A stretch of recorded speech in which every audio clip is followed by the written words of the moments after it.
Jalisco. Desde 2016 los indicadores no dejan de subir.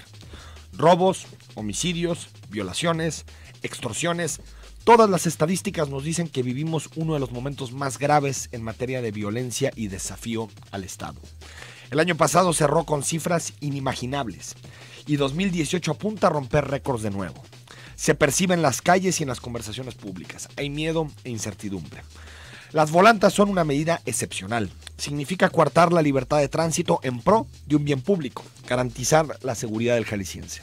Sin embargo, después de tantas ocasiones en que se han implementado, ¿han dado resultados? ¿Podemos esperar que disuadan el delito o es simplemente una puesta en escena?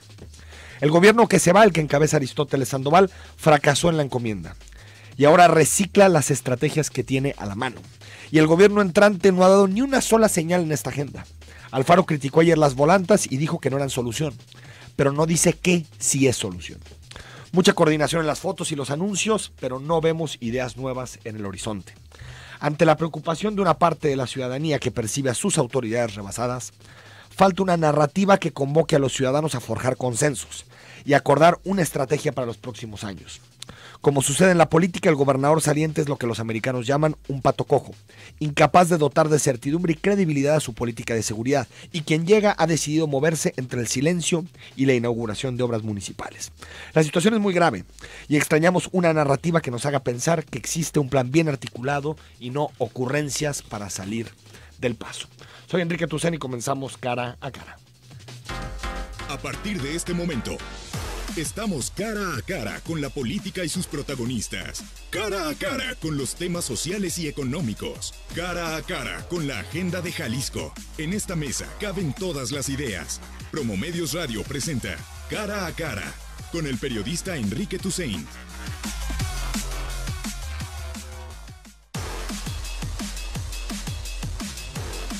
9 de la mañana con 6 minutos, estamos en vivo, ya es viernes 7 de septiembre, primer viernes de este noveno mes del año. Estamos en vivo en Cara a Cara para que participes con nosotros. Todas las vías de comunicación están abiertas, el WhatsApp 33 18 80 76 41, los teléfonos en cabina 31 22 42 00 y 31 22 42 66, y también nos puedes contactar en Facebook y en Twitter en @zona 3 noticias. Incluso si me quieres mandar un mensaje directo personal, está mi Twitter @eftousaint con $S, para que opines sobre estas columnas de seguridad acordadas por el Ejército, la Policía Federal, la Policía Estatal y los municipios para hacer frente a una ola de violencia que esta semana deja decenas de asesinados en la zona metropolitana de Guadalajara, y sobre todo lo que sucedió el lunes pasado y que te estuvimos narrando esta semana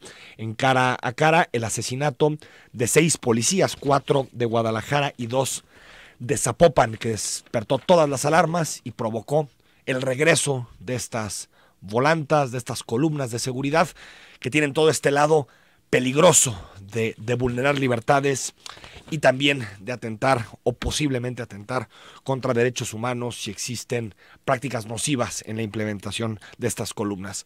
La próxima semana tendremos posibilidad de abundar sobre este tema que seguramente te preocupa. En la línea telefónica tengo a Mauricio Merino, él es director del CIDE, especialista en temas de corrupción y una de las voces más calificadas para opinar sobre el acontecer nacional. Doctor Merino, muy buenos días. Enrique, primero te agradezco muchísimo la llamada, también el ascenso que me acabas de dar. No, ¿cuál ascenso? No soy director del CIDE, soy profesor investigador. Profesor. Del CIDE. Sí. Oye, me van a reclamar. El director. Bueno, entonces profesor del CIDE. Muchas gracias, Mauricio, por la aclaración. Oye, estás aquí en Guadalajara, ¿no? Así es, estoy en Tlaquepaque en el segundo congreso que organiza el programa nacional de rendición de cuentas y ha resultado enormemente provechoso. Oye, Mauricio, de entrada, ¿cómo calificas en materia de combate a la corrupción los primeros pasos o anuncios que ha hecho la administración entrante, la de Andrés Manuel López Obrador, centralizar las compras, todas estas analogías de barrer las escaleras de arriba abajo? ¿Cómo califica estas primeras señales? Mira, yo creo que responden al ánimo público. En este sentido, han conectado muy bien con la sociedad, porque efectivamente ha habido muchos abusos, muchos excesos, hasta ostentación, diría yo, de lujos, Sí. de oficinas grandes, caras, en nombre de no sé qué, lógica de poder. Entonces, eso ha conectado muy bien con la sociedad. Lo que es, sin embargo, digno de análisis es la forma en que esto se va a implementar y cómo y de qué manera va a tener efectos en la corrupción. Recortar gastos, recortar oficinas y recortar personal producen simpatía pública, pero no necesariamente más eficacia, ni necesariamente elimina las causas originales de la corrupción, que están más bien asentadas en la forma en que se asigna el presupuesto público, a quién se le otorga el presupuesto público y de qué manera se distribuyen contratos, licitaciones, licencias de construcción, adquisiciones públicas de toda índole, incluso la forma en que se designa a los funcionarios del sector público. Todo eso es delicado, es técnicamente complejo, y ahí todavía yo pago por ver. ¿Todavía te parece que son, digamos, decisiones muy inciertas? Lo que pasa es que hay que distinguir entre un anuncio que produce sin duda respaldo y simpatía. Sí. Decir, vamos a ser austeros, pues claro que queremos que el gobierno sea austero. Claro.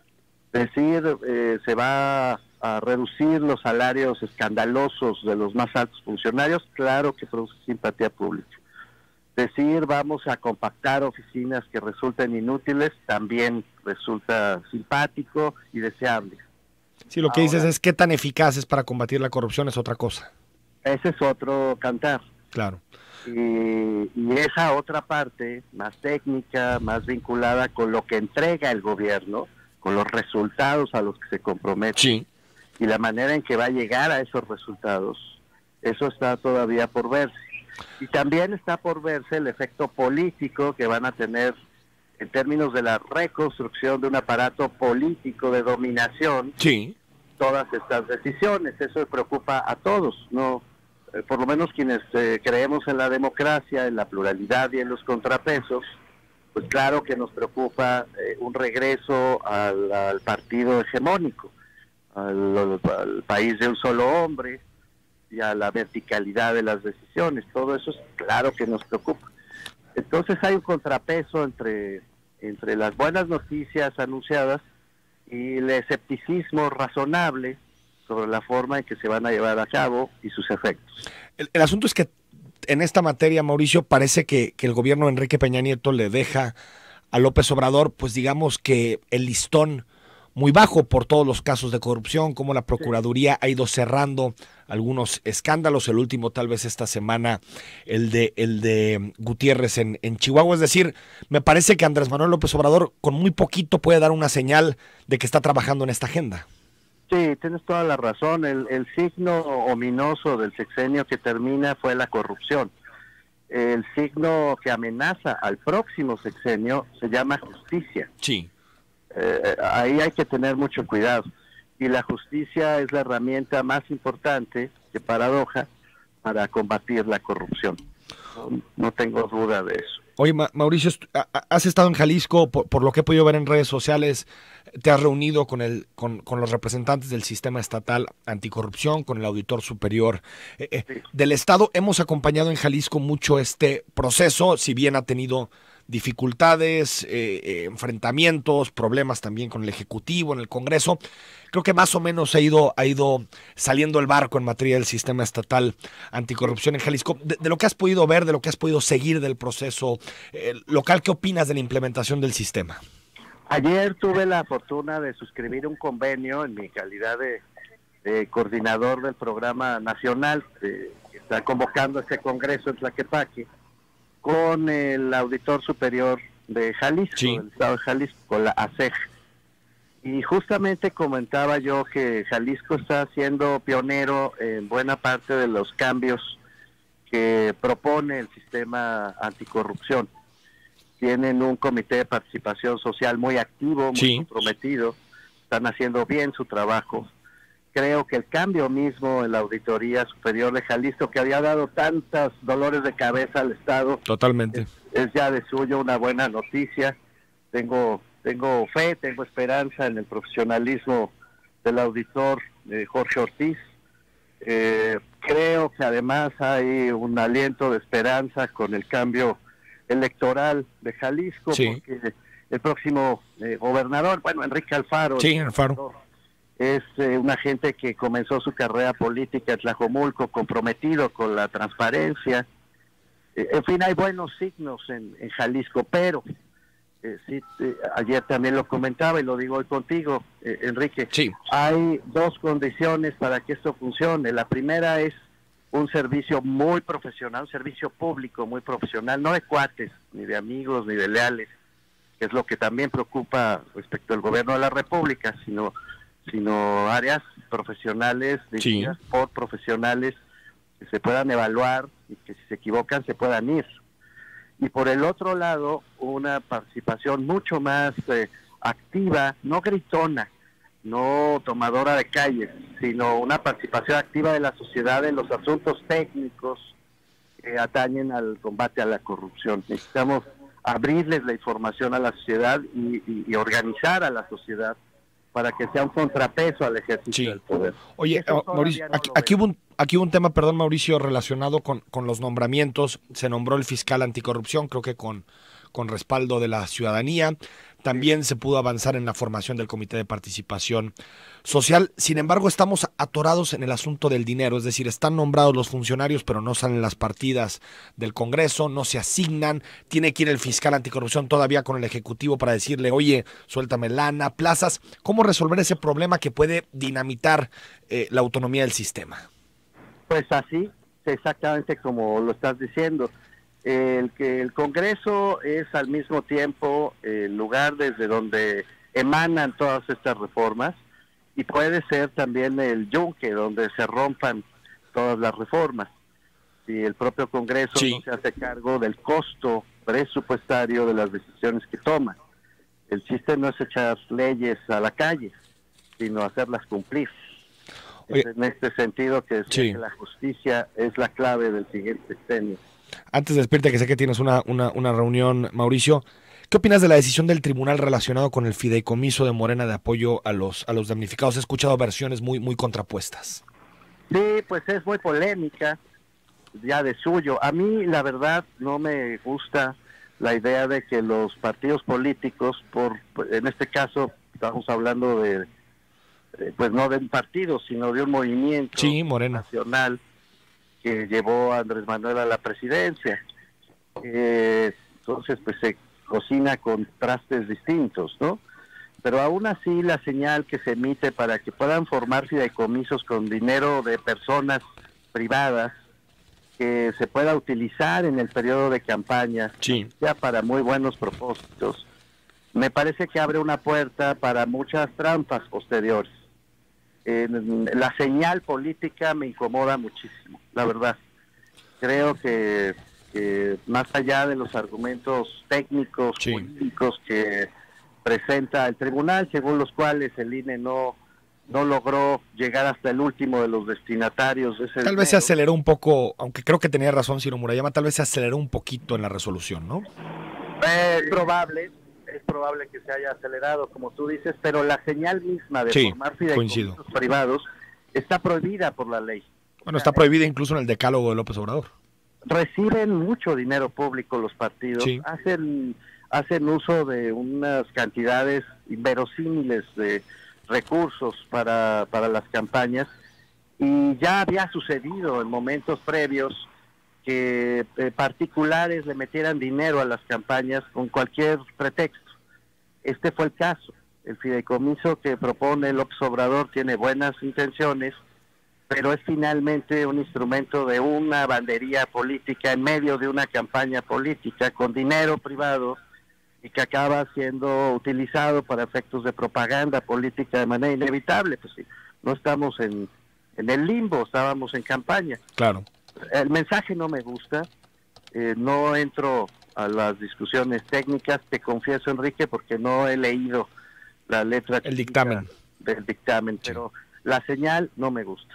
Mauricio Merino, siempre un placer platicar contigo. Un abrazo. Un abrazo, Enrique, hasta luego. Mauricio Merino, que está aquí, profesor del CIDE, está en Jalisco para dar unos cursos, toda una persona que puede hablar con expertise del combate a la corrupción y la formación del Sistema Nacional y Estatal Anticorrupción. 9:19 a.m, vamos al corte y empezamos nuestra mesa de análisis.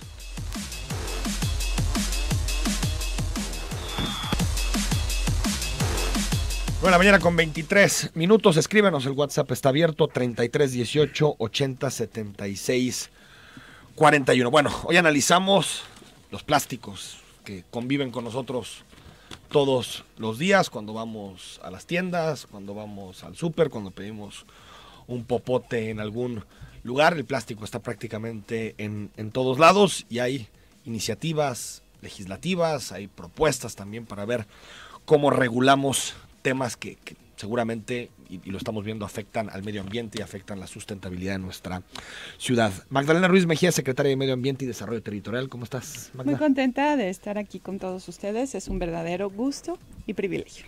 Verónica Jiménez, diputada de Movimiento Ciudadano, ¿cómo Muchas estás? Gracias por invitarnos, estamos aquí para comunicarle a las personas de lo que trata esta iniciativa. Gracias, Verónica. Y también nos acompaña Rigoberto Román, director general de Protección y Gestión Ambiental de la Semadet. ¿Qué tal? Muy buenos días, saludos a todo el auditorio.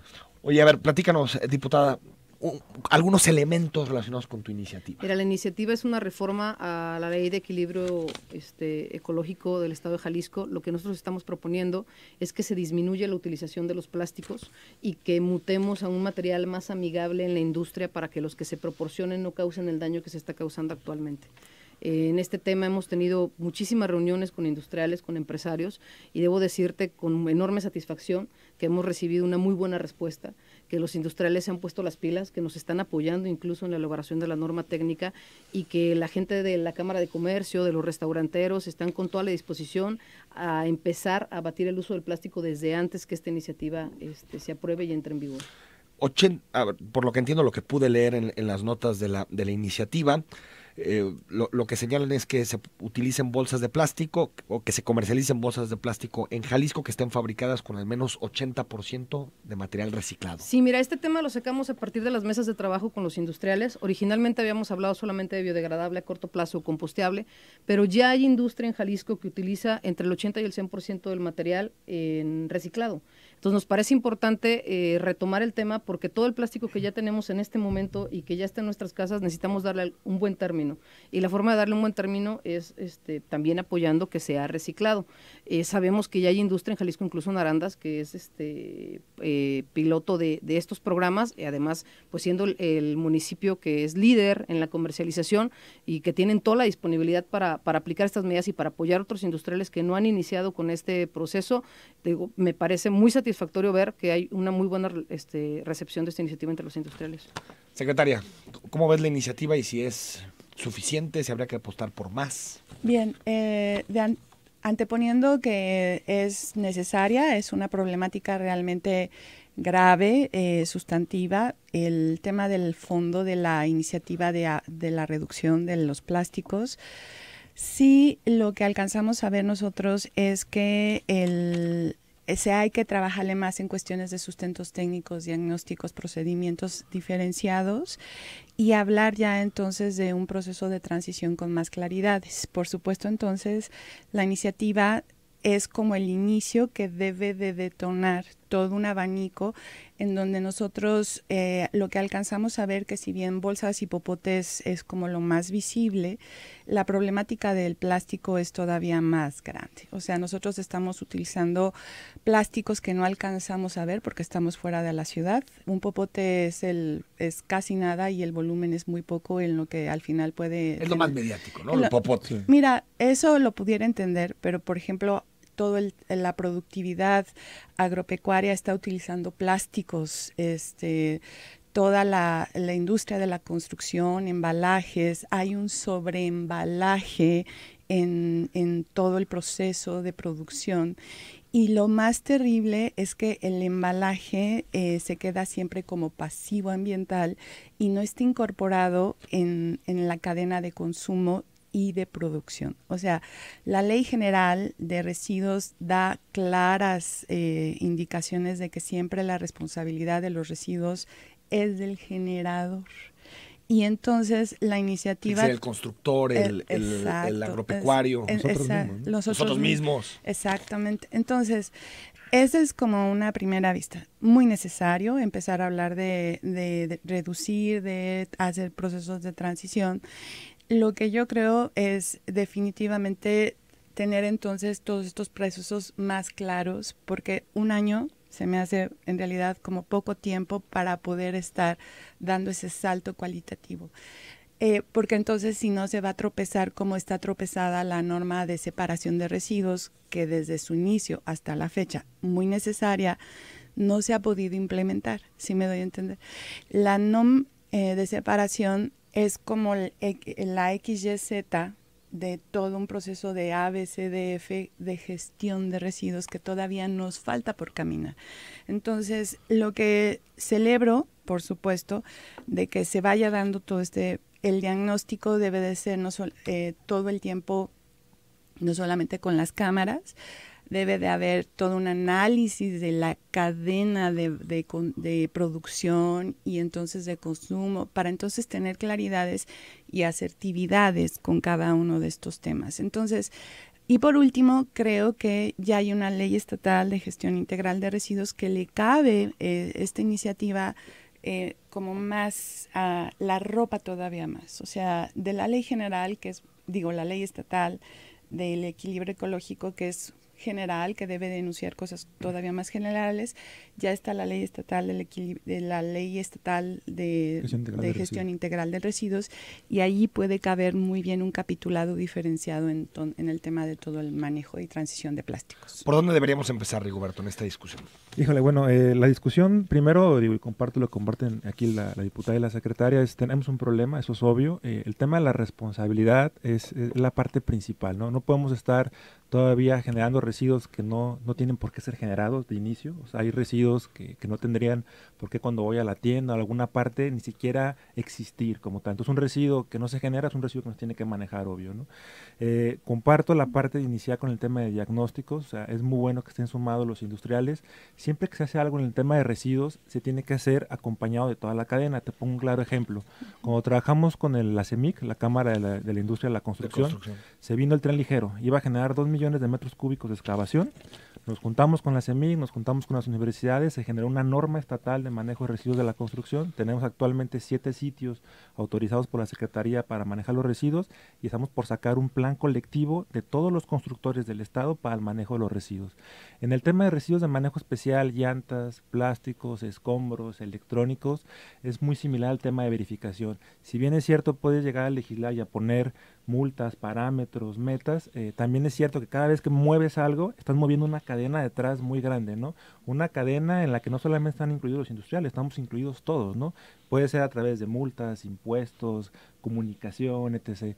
Los residuos conviven, como ya lo mencionabas tú, en todo momento con nosotros. No nos damos cuenta de alguna otra manera porque lo disponemos. Muy normal, ¿no? Se va, ¿no? Tíralo a la basura, ¿no? Sí, eso de no querer ver el pasivo ambiental es gravísimo. O sea, porque los efectos en terceros son menos claros que otras cosas, ¿no? Que otros impactos públicos. No, por supuesto que existen. Lo que me refiero es que son menos claros en el corto plazo. Sí. En el corto plazo. No los percibes. Por ejemplo, hay 3 impactos que generan las ciudades muy fuertes: aire, agua y residuos. Sí. Residuos, tienes un relleno sanitario a 20 kilómetros de la ciudad y tú no lo ves. La gente que iba alrededor de rellenos sanitarios lo percibe. Sabe que existe. Claro. Agua, a menos que haya una inundación y el agua se mezcla, puedes llegar a ver. Pero si no hay una planta de tratamiento, como hay aquí 2 muy grandes, o un río, no lo ves. O un río como el río Santiago, ¿no?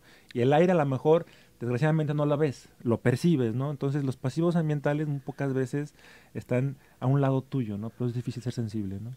Vamos al corte 9 de la mañana con 32 minutos.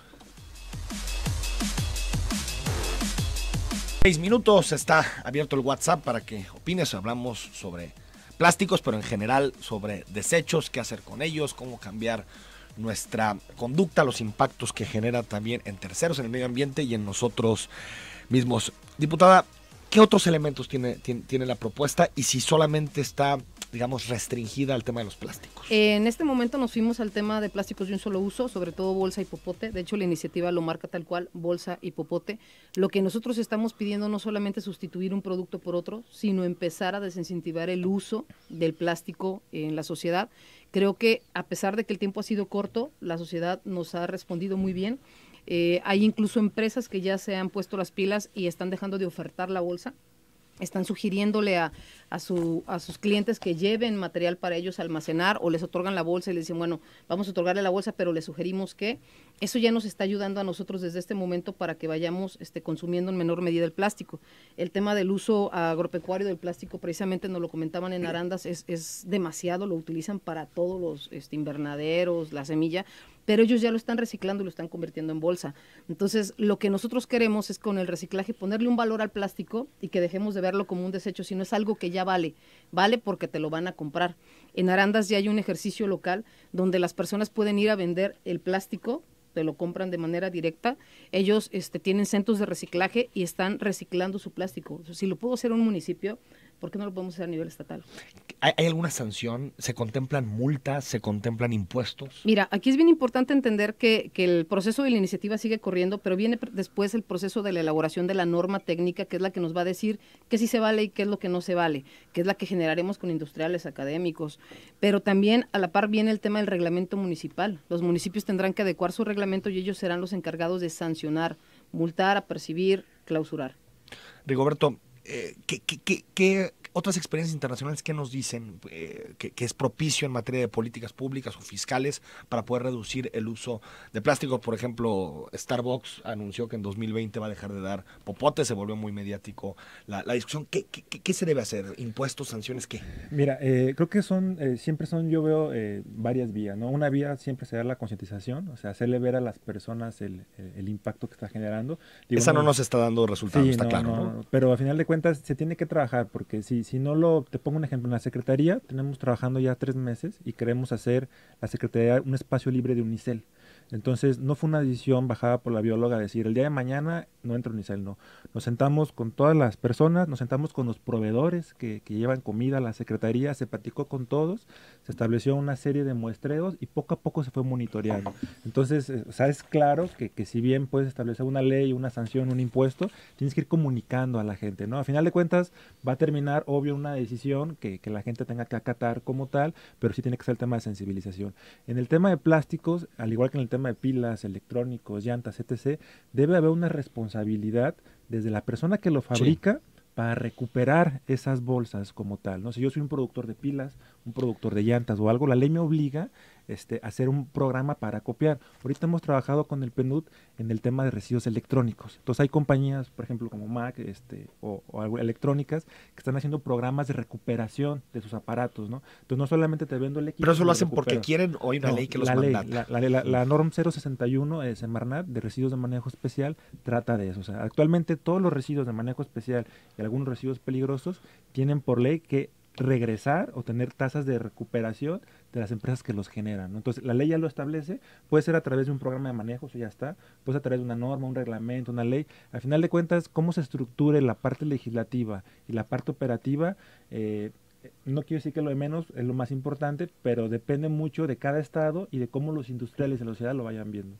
Secretaria, con el consumidor, ¿qué se puede hacer para que tengamos conciencia de lo que significan los residuos y sobre todo estos que son especialmente graves? Bien, en las cuestiones del consumidor, lo que nosotros alcanzamos a ver es una larga... Yo un poco estaría pensando, al igual que mucha gente, que la sensibilización sí es necesaria y permanente, pero sí debe de transitarse a cuestiones de obligatoriedad definitivamente a nivel de un impuesto diferenciado. El impuesto diferenciado, es decir, este impuesto verde que debe de ir apareciendo, porque en toda la economía, en todos nuestros procesos, no está el valor real de la extracción ni del pasivo ambiental en el sistema económico. Y ahí está el problema real y la disyuntiva de la crisis ambiental que estamos viviendo. No solo no está, en algunos momentos hasta subsidio en las gasolinas. No, pero bueno, o sea, aparte el Estado sí ayuda a que contamine más. No, pero además es perversisísimo porque bueno, está subsidiado, o sea, cuando el tema del alza de la gasolina y que las personas no es ni siquiera sensibilidad, es conocimiento. Entonces, yo creo que aquí sí hay que hablar de educación y de cultura ambiental para hablar de ciudadanía ambiental. Eso me queda claro que es a largo plazo. Es a largo plazo. Pero tenemos un problema. El problema, solucionarlo definitivamente, hay que darle, para que sea viable, transición. Porque si no le damos este proceso de transición y el ABC, el problema ambiental es como si nosotros quisiéramos poner a un diabético o a una persona con discapacidad a correr maratones como si fuera maratonista de alto rendimiento. Entonces, no se nos va a colapsar. Se nos colapsa y eso pasó con la norma de separación, ¿sí me doy a entender? Sí.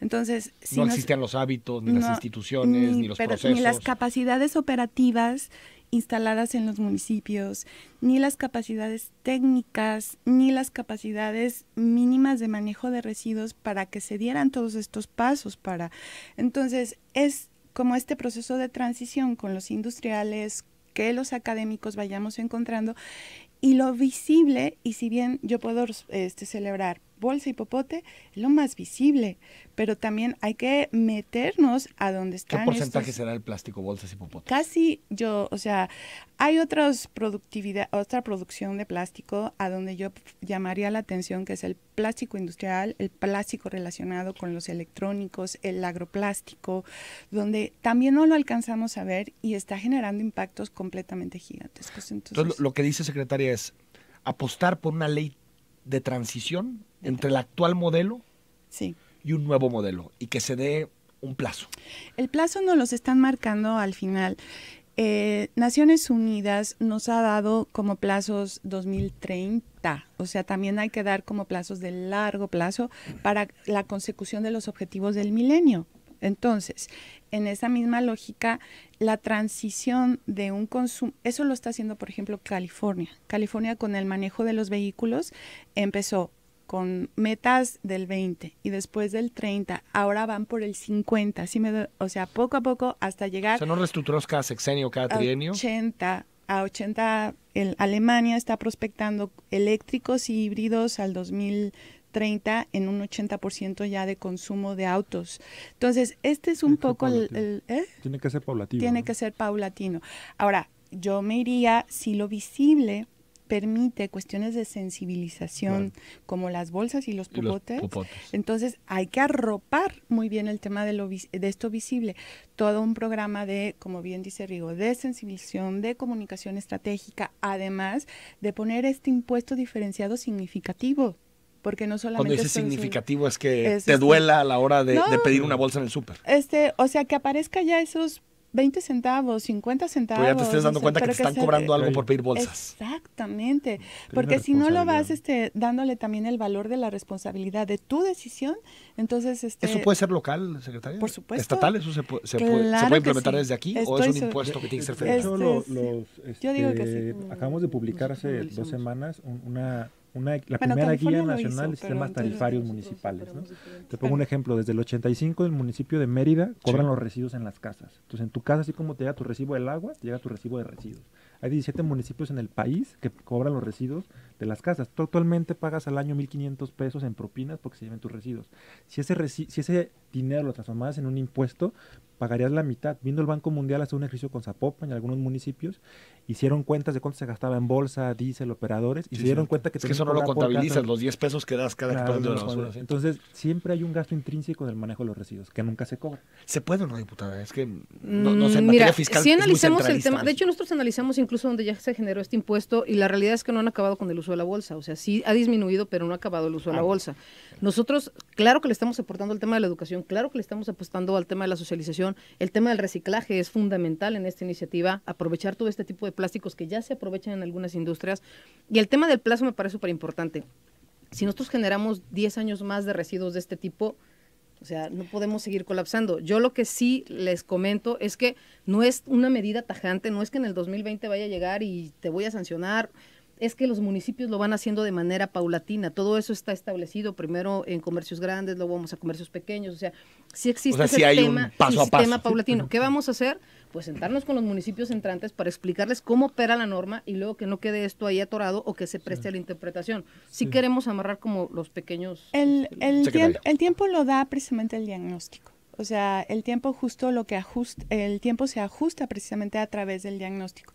La transición la da precisamente la base, o sea, la base de donde tú estás tomando las decisiones, y entonces la temporalidad de este proceso de transición es lo que te dice, tantos productores, tantos consumidores, así está la cadena de valor, y entonces tú haces la transición frente al diagnóstico que tienes de la situación. Te pongo un ejemplo. Llevamos 1 año y medio trabajando con el sector de la industria de residuos electrónicos y hemos ido por lo menos unas 5 veces a la Ciudad de México, donde está la Semarnat, la Canieti, industriales en materia de reciclaje de electrónicos, y se está haciendo un plan nacional para el manejo de residuos electrónicos. Entonces, si bien la ley lo puede establecer, lo que continuaría después de la ley sería el programa para manejarlo como tal. Y ahí en el programa se establecen qué tienen que hacer los industriales, qué tienen que hacer los municipios, qué tiene que hacer la sociedad civil, etc. Y se va marcando tiempos, ¿no? O sea, es una muy buena iniciativa, pero cada uno tiene que tener muy contemplados sus actividades, los tiempos y las responsabilidades. Y sobre eso, por supuesto, tiene que ir la parte de es un impuesto, es una multa, etc. Y cada cuándo van cayendo, ¿no? Y indicadores que te planen realmente si la disminución se va dando o no. Vamos al corte, seguimos en Cara a Cara.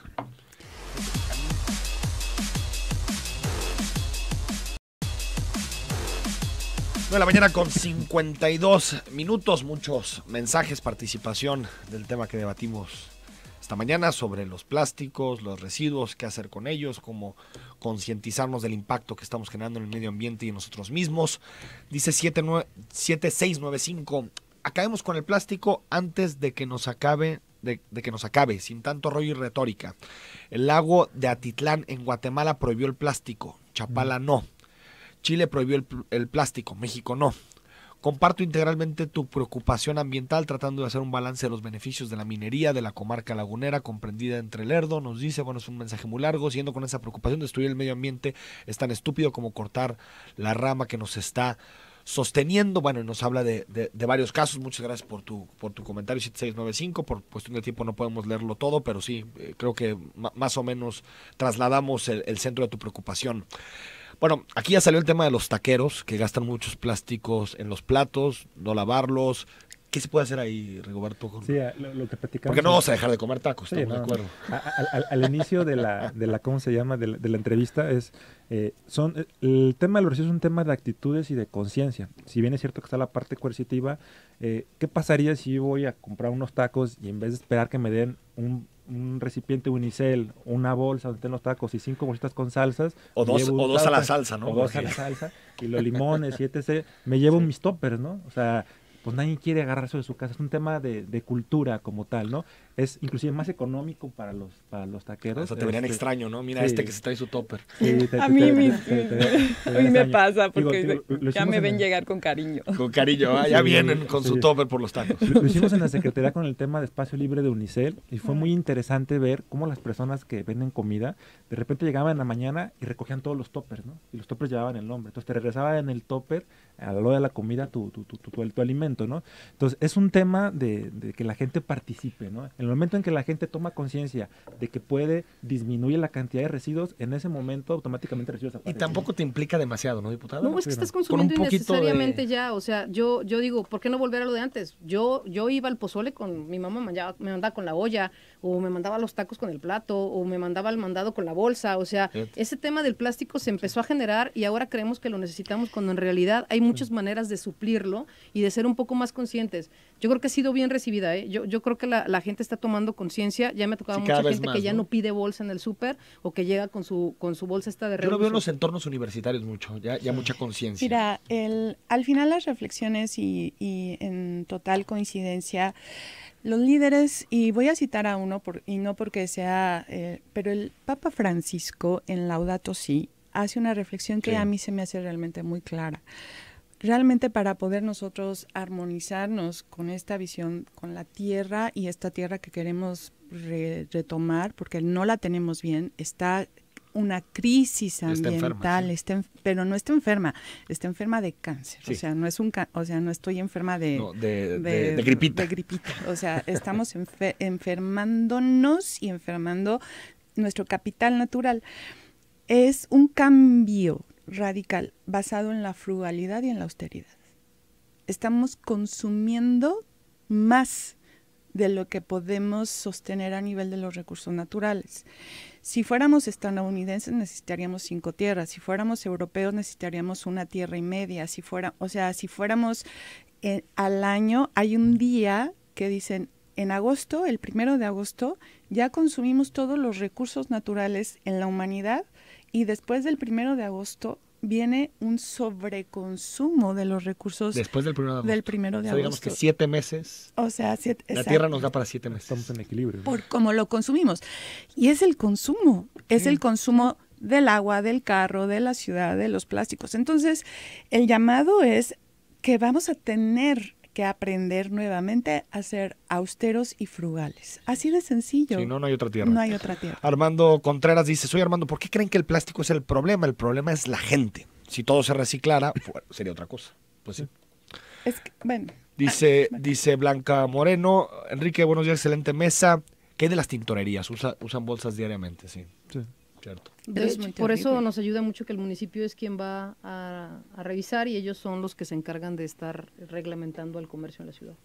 Bueno, dice, buenos días, en la Semarnat la bióloga se llevó al grupo de ingenieros del ITESO muy cerrados y mañosos. Bueno, pues dinos un caso de alguno. No, para nada, Pero todo lo ITESO, contrario, una profunda solvencia técnica y ética. La Semarnat está blindada de cualquier tráfico de influencias y de corrupción. En este sexenio, ningún banco de material, nada de impacto ha sido traficado, sino todo lo contrario. Entonces está diciendo, o que no lo demostrara, porque entonces tomaríamos cartas en el asunto. Ignacio, mándanos exactamente de lo que tienes a la mano para hacer esa afirmación. José Manuel, pero ni consumimos, lo desperdiciamos, bueno, también es cierto.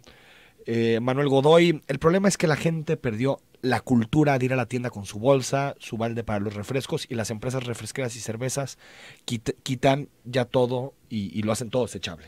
Sí, también es cierto.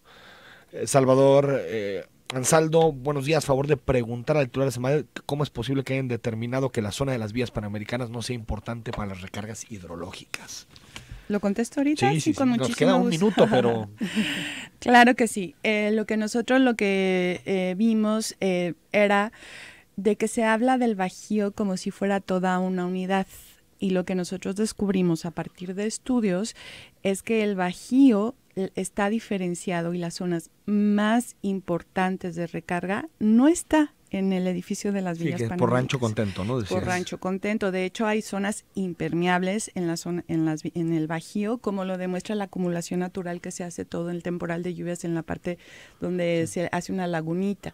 Entonces, no es homogéneo. Ahora, no quiere decir tampoco, el estudio lo que hace es una reconfiguración para hacer recomendaciones y pronunciamientos basados en la sustentabilidad de ese territorio. Entonces, marcaría la pauta para ordenar y aprender a ordenar las cosas. Pero ustedes consideran que el CONACYT ahí no tendría un impacto sobre no, la al recarga. contrario, si el CONACYT hace este esfuerzo, porque el CONACYT además trae una carga simbólica gigantesca.